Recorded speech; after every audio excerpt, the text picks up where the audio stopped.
Hi, my name is Kirtana Nandini and this is my student ID. This is going to be my first individual video log for my Elements of Natural and Built Environment class. So for this topic, we've been given the topic on how animals and plants adapt to different environments. So I've classified animals and plants into two groups, and I've done a few simple mind maps and sketches. So firstly, let's start with animals. What kind of animals survive in different climates, especially climates with different temperatures? So I was thinking, why not just pick two animals from a hot climate and two animals from a cold climate? So I started off with the Phoenix fox, the camel, the polar bear, and penguins. So I drew a few simple sketches. For the fennec fox, it's very famous for its very wide big ears.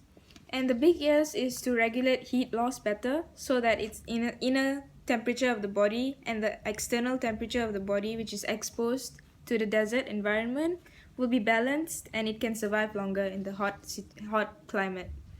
And other than that, in the hot climate, we also have a camel. So camels are usually stated famous for their big humps on their backs, and these humps are to store water and fats. So when it gets really hot, because camels are constantly traveling, so when it gets really hot, they can convert these fats and food into water and energy to keeps them going and makes them survive longer in this hot climate with staying hydrated all the time.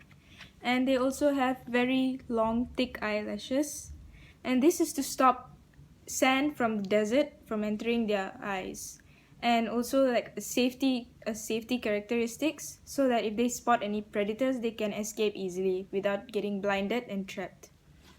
And from the cold climate now, I drew a penguin, where penguins and I only drew a penguin because penguins and polar bears have similar characteristics like the layer of fats and oils they have under their skin. And this is to keep them warm and make them generate heat faster so they won't freeze to death. And besides that, penguins also stay close to their young to regulate heat faster for their young, and their young can adapt to the situation better as when they're growing. And that is all for animals. Now, what kind of plants survive in different climates and how do plants adapt to all these situations? What kind of features do the plants have?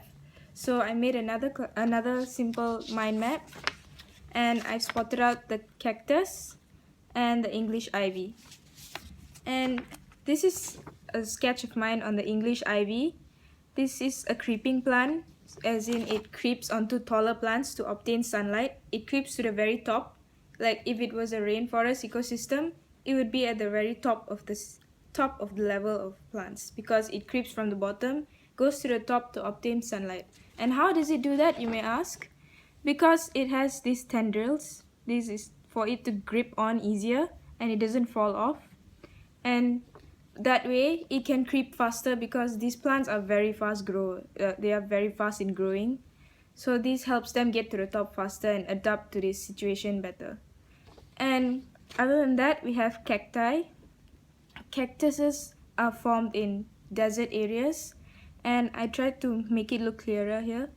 As you can see, this is supposed to be the leaves, and they also look like needle-like structures to prevent the rate of transpiration from going too high.